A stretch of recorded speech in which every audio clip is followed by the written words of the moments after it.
It seems to me that many of us have been pursuing the dream space game for decades at this point, and some titles out there come amazingly close, others are far off the mark. Now, we've got a title today that is actually very close, at least it looks that way. It's set in a full one-to-one scale solar system, with every planet, moon and asteroid all at the true sizes. It's got real orbit mechanics in there, all set on a single shard. No loading screens anywhere, which yes, means you can transition smoothly from the interior of a station, get on your ship, travel to a planet, land on that planet, get out and walk around and engage with what other activities are there. Throw in an economy, trade-in, resource gathering, combat, dogfighting and all the rest of it, and yeah, it's a very ambitious prospect. The game itself is called First Project. There's some trailers out there which have kind of gone viral, a lot of people paying very close attention to them, and very recently I've been trying out the playtest, so today we're going to talk about what all of this is. Immediately, I think it's reasonable to say that this is more than a little bit inspired by Star Citizen, and as I walk around, I'm sure many of you will notice the similarities. Whether that's the layout of some of the hangars and the other rooms on board the stations, the consoles that you can interact with, or indeed the general vibes and feel of the ships themselves. Not the appearance of the ships, but the way that you interact with them, not to mention some of the flight model too. And that, of course, is not a bad thing. It's a very good thing if it's done right. And that is a big question at the moment. The whole point of this video, we're going to get into that. Visually, it's spectacular. I think the graphics here are very nice indeed, whether that's on the station interiors, inside the ships, or just flying around in space. It's a very nice looking game. That said, a lot of people have been trying out the playtest over the past few days, and many people have been reporting that not only is it buggy, but it also has a number of other issues as well, including very low frame rates. You'll see this in the comment section, probably below this video, as well as on the recent short I released, not to mention on the many other videos out there. Now, the developers themselves have jumped in. There's a message over on Discord effectively pointing out that the demo, the playtest, was never designed to take on the number of players that the game has drawn in over the past few days, and that as a result, many of the bugs have come from that sheer volume.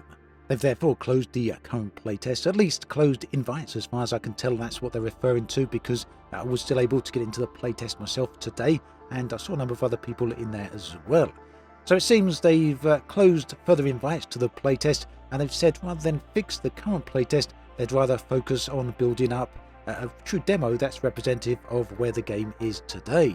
And that is something they're hoping to release in the not too distant future. So as for the game itself, I want to talk a bit about the setting first. It's not necessarily a total generic sci-fi here. The game opens at a moment when humanity has barely stabilised. We've barely got out there into, or very far out there, into space. Essentially, we're still confined to the Earth-Moon system. There is infrastructure out there, there's space stations and a bunch of things like that, but essentially all of this is new. Everything beyond that doesn't yet exist. Now that's where things get a little bit more interesting, because every resource that you can mine in the game, it counts as a delivery toward real construction goals within the game itself. So that means once you get enough contributions, the infrastructure in the game will start to advance. That means in turn, every player's contribution in the game right now will, or at least at the start, will contribute towards pushing the expansion of the game further out from from Earth and from the Moon into the deeper solar system. And essentially that's where you'll find yourself right at the start of the current playtest. You wake up inside what I can only describe as a showroom. This has what it's actually called a showroom in the game, so I'm probably describing it quite accurately. This is a massive room that's got 4 of the available ships that you can currently play in the game. I think it's 4, maybe it was 3. And you can actually walk around this showroom and interact with the big ships that are on display. And this, of course, if you've played Star Citizen, is very reminiscent of that game. Located within the showroom are a couple of computer points, a couple of consoles. You can interact with these and you'll see your ships that you currently got available on display. Currently only one. You can retrieve this and it will be sent to one of the nearby hangars. The hangars themselves are accessible via elevators, and once you take the ride to the hangar, you can locate your ship. Now if you choose to go direct to the hangar itself without summoning your ship, you can retrieve a ship from within the hangar. You'll then see it deploying down from the hatchway above. This part I found to be quite glitchy, because sometimes when I was retrieving the ship, it would explode there in the hangar bay. And this was a little bit annoying, because there is a minute to wait for the retrieval of this, for the ship to be restored in the event that it's destroyed. So you don't permanently lose the ship, but you can restore it, but it does take upwards of a minute. That's not, all in all a long time, but when it happens time after time, it can be quite annoying. At any rate, once the ship is successfully deployed, you can walk along the gantry into the ship itself. You can close the hatchway to the ship, and you can walk around inside here just like you might in many other space games. Sit down into the seat, and the seat will change position, orientating towards what's classed as the front of the ship, so you can actually fly forwards. Now here's where it got a little bit interesting for me, because you undock, and to undock you hold down the S key, that powers up the engine, and then reverses the ship. The ship will fly backwards outside of the hangar bay.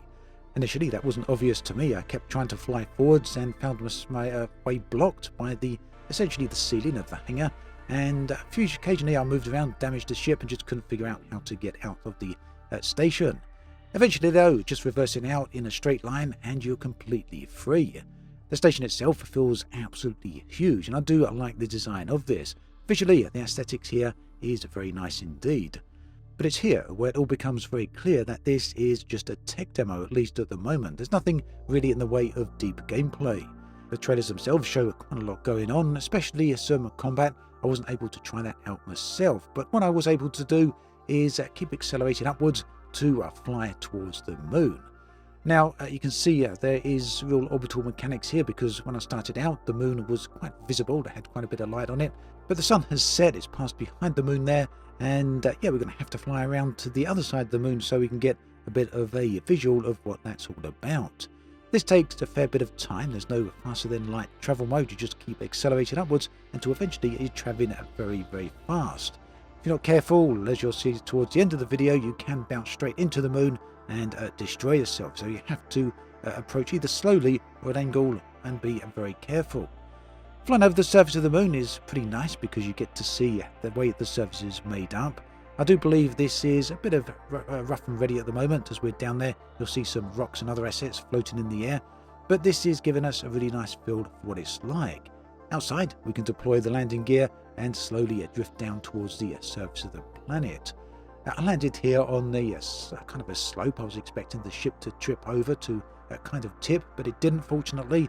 So I was able to leave the ship and walk around on the surface. I then discovered that inside my inventory, you can access this via your tablet, accessible by the tab key. Here, I located a resource extractor. Now you can deploy these down onto the surface of the moon, and they will just basically mine some resources for you. Regolith, ice, maybe some other stuff as well. When you extract these, when you collect these, they're automatically transported into your ship, at which point hopefully you can take them somewhere else and maybe sell them. Unfortunately for me though, I had an accident coming back to the station and managed to get myself crashed into the surface of the moon, losing the resources that I'd collected.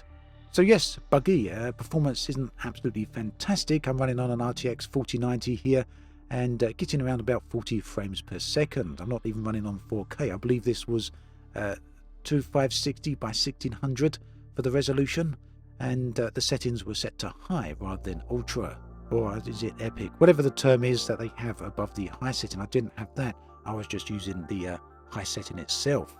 We got to see the absolute basics here of the resource gathering, which will form the foundation of the economy. And this is where the lore and the setting comes in a little bit more interesting. So there's a whole thing in the real world called the Kessler Belt, or the Kessler Syndrome. And this is a genuine, long-standing concern in spaceflight. It was proposed by NASA scientist Donald Kessler in the 1970s. And the whole idea here is that if you put enough objects in orbit around Earth, or I guess any celestial body, eventually two of these could collide. That collision then produces thousands of fragments. Those fragments hit other satellites, each of those producing thousands more. And this ends up with a chain reaction that feeds itself.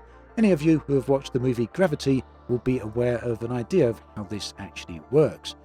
Now, in the game, in the time period this is set in, Earth is completely messed up. The low Earth orbit has become completely impassable. And that means that the people on Earth are locked in, they can't easily get out, and the people in space can't get easily down to the surface of Earth. And so what's happened is that there's a corridor here. People are having to manage a corridor between Earth and space, and That means getting from Earth upwards and downwards is very difficult indeed. And that in turn has a knock-on effect to the economy. In other words, an Earth-grown product isn't rare where it comes from down on Earth, but up in space it is a rarity indeed, and it's the same principle of trying to get the goods from space down to the surface of Earth. Ultimately then, this is the entire background that sets the stage for a player-driven economy. It's going to be quite interesting to see how that works, because like I said at the start, this is a single shard server, a single shared game where all players coexist in the same game world. There's no separation of servers here. On top of all this then is the idea of player-created factions, territory control and player organisations essentially creating sectors that they might dominate in. There are some concerns though about all of this because as with any game that has a huge PvP focus and player-driven focus, many people are asking whether this is going to be a PvP gank box, and I think that's a very real and valid concern. There's also some skepticism dotted around, especially over on the Steam forums, about the claims of real scale. If, as they say, that the solar system here does have a real one-to-one scale size to it, well, they've got the whole convention here, the whole question of how travel is actually going to work here, because right now there's no faster than light travel mode to get around in the game, and in fact it seems there might not even be an FTL mode. It seems really, as far as I can tell, no one really knows about this. There's no clear answer about it, and that really on a one-to-one scale galaxy makes things quite unclear as to how people are going to be getting from A to B. Some of these distances are going to be absolutely mind-bogglingly huge. In fact, think about it, one of the entire premises of the first project is the whole hard sci-fi thing, and that means no magic travel, no magic teleportation, none of the things you see in Star Wars or Star Trek. So real types of space travel, that maybe you can have something like in The Expanse, but even then, The Expanse takes days or weeks of travel, not minutes or hours, and you just can't have days or weeks of travel inside a video game. It's also a multiplayer game, so that means you can't accelerate up time. And yeah, an alternative is to shrink the one-to-one scale of the solar system, but for those people who are really demanding a hard sci-fi game, then you can't really shrink a one-to-one scale solar system down, because if you do that, it's no longer hard sci-fi, is it? So I'm very curious how the developers are going to solve this one, and I'm very curious about the segment of players who want hard sci-fi gameplay at any cost really, and how those contradictions there are going to resolve themselves, because this is something that, it doesn't seem to be solvable, does it? So there we have it, that's where things stand right now. Kind of looking forward to seeing where this goes over the coming weeks and the coming months, because it does have a really nice foundation at the moment, albeit one that's got quite a few bugs in it and no real gameplay just yet. But I think the developers have made a fair point here that the current playtester cover and demo was never intended for the sheer volume of players it's currently attracted, nor the current levels of attention. So let's see where things head over the coming months. Let me know your thoughts and feelings on all of this in the comment section below. Looking forward to seeing what you have to say. There's another video on the screen right here if you want to check that out. Do take care, and I'll catch you next time.